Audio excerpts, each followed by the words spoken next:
Jonathan Dorff. Well, hello, Mr. Jonathan Dorff. How are you doing today? Thank you for calling Smooth 90.5 FM.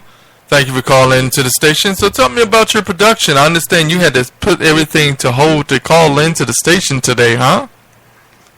Yeah, well, I always have a bunch of things going on, I guess, because I do a lot of writing for young people, so there's usually, I guess in any given weekend, there may be a whole bunch of things happening. So I guess right now in April, I'm looking at the chart, and I see stuff in everywhere from Alberta, Canada, to Arizona, to South Dakota, and Massachusetts coming up. Wow, amazing.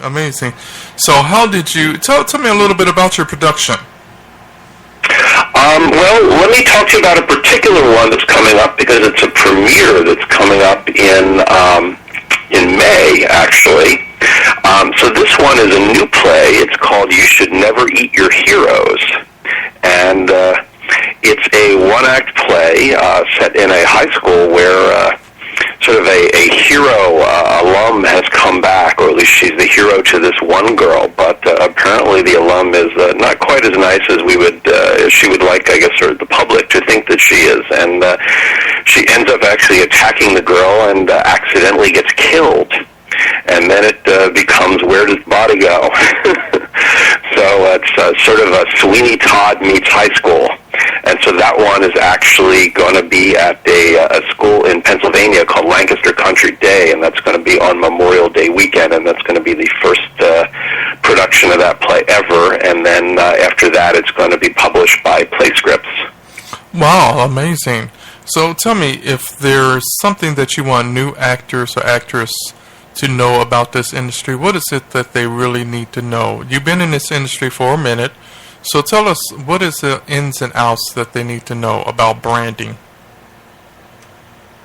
Wow, there's so much, but I think that the biggest thing, and I tell this to young actors, and I tell this to young playwrights, and really anyone who wants to be in theater or really film too, if you can imagine yourself being happy doing anything else, you should probably do that. Because it's a really challenging competitive industry. I live out here in LA, and there are so many people who want to be on stage, want to be in film, and for every, I used to make a joke that if you fired in an RPG, you'd probably kill 100 actors, and there's just so many people, and everybody is working hard, and so it's not enough to be talented. So you have to not only have some talent, but be willing to outwork everyone else in the room. And I think that maybe, if you decide to stick with it, is the most important thing. Is you really got to put in the time. It's not gonna, there's no magic unicorn that comes and brings you gifts of roles. Let me ask you this. Do you feel that a lot of young playwrights that come into this industry, that they would need a PR or a publicist? Do you think that's needed right now in the first stage of their career? I think that at this point you kind of are your own publicist.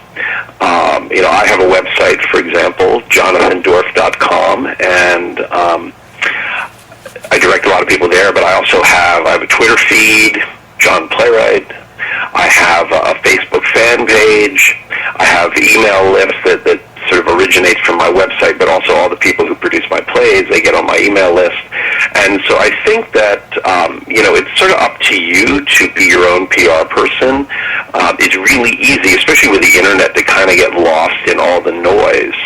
And so there's been a lot of discussion about whether you need to have a brand, for example, and I think as a playwright, maybe at least in large part you do. And, I do other things besides write plays for young people, but that's kind of become my brand and what I'm known for. And so it keeps the message kind of clear to people. But I think if you're starting out, you can do, there's a lot of sort of DIY stuff that you can do before you get to the point where maybe you need somebody. But certainly, if you can get management as an actor, definitely, get management, because they're going to be the ones who are going to open some doors for you. As a playwright, I have publishers who serve some of that function I've had a manager or an agent sort of on and off. I actually don't have one now. And they can be helpful, but a lot of times you're still doing all the legwork yourself, and then they're just negotiating the deal. Okay. So if there's a play out here, or TV production out here in the industry, what is it that you feel that will be very good as a stage play right now? I missed the last part of that. If there's a TV stage play that is playing right now, a TV stage production, I should say. I'm sorry, it's not stage play. TV production that is out right now, or in the past. Which one do you feel would really be good as a stage play? Oh, that's an interesting question. I think that what's interesting is that so much of theater these days has become more filmic. And so, for example, I do a lot of writing where my plays are very episodic in nature, so they have a lot of short scenes, and they almost feel a little bit like television. So it's interesting how the medium has changed. One of my favorite shows, for example, and maybe it's a guilty pleasure, is Degrassi, which has been around forever, and it comes out of Canada, but it's basically a teen soap opera, and you could easily see, yes, it kind of moves around, but you could easily see doing those kinds of things with suggested settings, and that television medium isn't really that different from theater, and so I could see putting Degrassi on stage without a huge problem. In fact, it feels like a lot of the stage plays that we have are not altogether dissimilar. Young people or whatever. I mean, they don't have to be young people. They could be anything, but they're kind of coming in and out, and we hop to a new place pretty quickly. A lot of my plays, I have a play, for example, Dear Chuck, which has kind of got that scenes and monologues format, which obviously in television you don't see a lot of monologues, but the short scenes you obviously see a ton of.